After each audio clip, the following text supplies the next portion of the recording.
Donc, la première question que j'ai pour vous est, que se passe-t-il en Israël en ce moment? Comme vous le savez, Israël assiège et bombarde Gaza. Vous avez peut-être vu les vidéos sur les médias sociaux. C'est inquiétant. C'est terrible.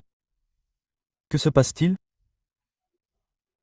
Le mot qui se passe, le mot que nous utilisons pour ce qui se passe à Gaza, c'est ce mot. Vous n'avez pas le droit de dire ce mot sur YouTube, mais c'est l'intention. Ce que je soutiens, c'est que la vérité est bien plus inquiétante que cela.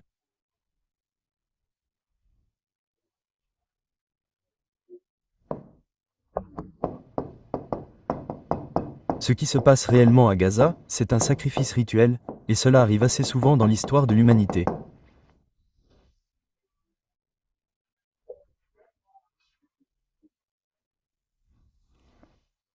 Si vous revenez en arrière et que vous regardez la véritable histoire de l'humanité, cela arrive assez souvent.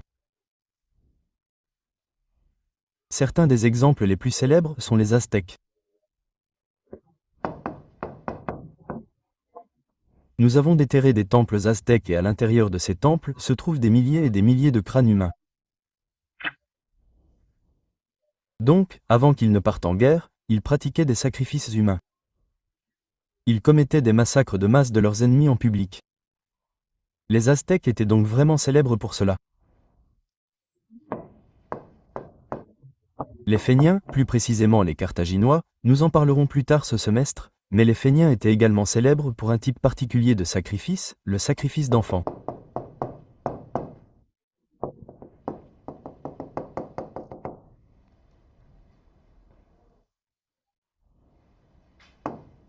Les Romains ont écrit des histoires insultant les Indiens pour avoir pratiqué ce genre de sacrifice.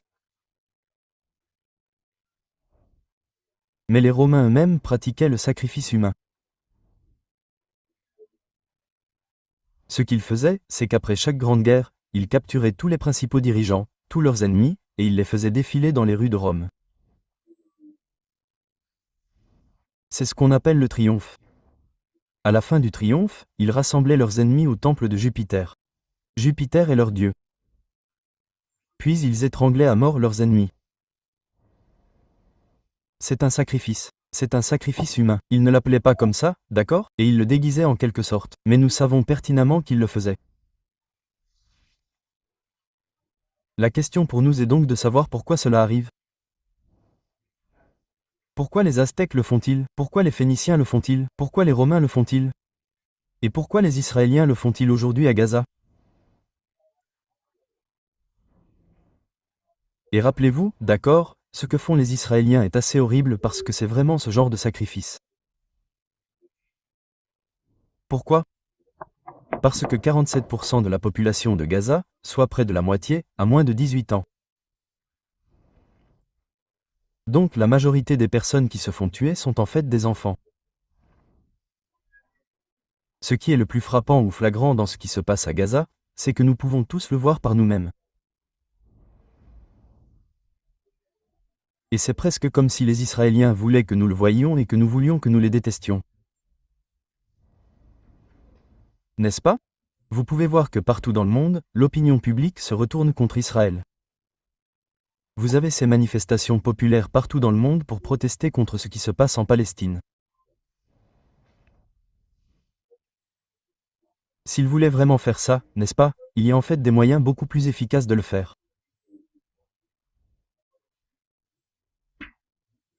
Par exemple, vous pourriez simplement empoisonner leur eau ou vous pourriez empoisonner l'oreille pour que tout le monde à Gaza attrape rapidement un cancer.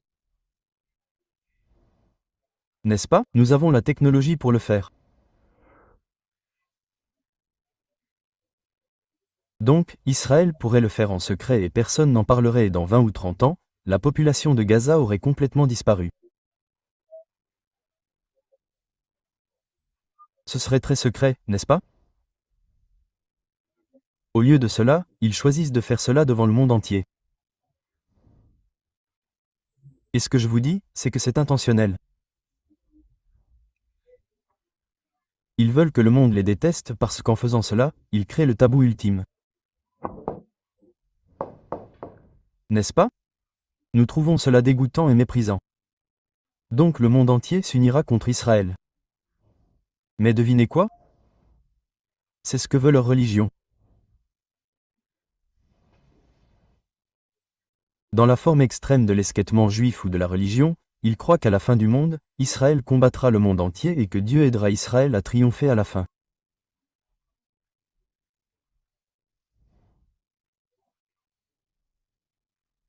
Donc ce qui se passe réellement à Gaza, c'est qu'il y a des extrémistes au sein du gouvernement israélien qui veulent accélérer le processus de la fin du monde où Israël affrontera le monde.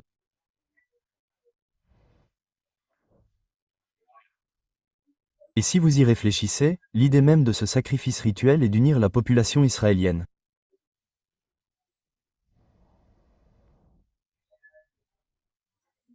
Et ce qui est extrêmement troublant et horrible, c'est que cela fonctionne. Pourquoi? Eh bien, utilisons une analogie. D'accord, l'analogie est la suivante. Dans l'histoire chinoise, la stratégie militaire la plus populaire consiste à se battre avec une rivière dans le dos. Vous avez entendu parler de cette stratégie, n'est-ce pas? Une armée est en train de perdre, elle est dispersée par l'ennemi. Le général force donc l'armée à se replier vers une rivière et maintenant, une rivière bloque votre fuite. Vous avez le choix. Vous pouvez soit vous noyer dans la rivière, soit vous battre jusqu'à la mort. Et la plupart des soldats choisiront de se battre jusqu'à la mort. À ce stade, les soldats sont unis. Ils sont galvanisés, ils sont pleins d'énergie. Et puis ils trouvent un regain d'énergie pour aller détruire leur ennemi. C'est la stratégie militaire la plus populaire de l'histoire chinoise ancienne. Et devinez quoi? C'est la même chose qu'Israël fait en ce moment à Gaza. C'est la même logique. Oui, vous avez une question. Alors, quelle est la rivière pour Israël? Ouais, c'est une bonne question. Quelle est la rivière ici, n'est-ce pas? La rivière est un tabou, n'est-ce pas? Quelle est la pire chose que vous puissiez faire dans la société moderne? Tuer des enfants, les gars. C'est ça? Donc, il n'y a pas d'issue pour Israël. Soit vous allez jusqu'au bout, soit le monde entier vient vous détruire de toute façon. Et en fait, ce qui est vraiment intéressant, c'est que si vous allez sur Internet, vous verrez des Israéliens faire le tour du monde et semer le trouble partout. Ils vont commencer des bagarres. Ils crient à la mort des Arabes dans les bus publics du monde occidental. C'est intentionnel.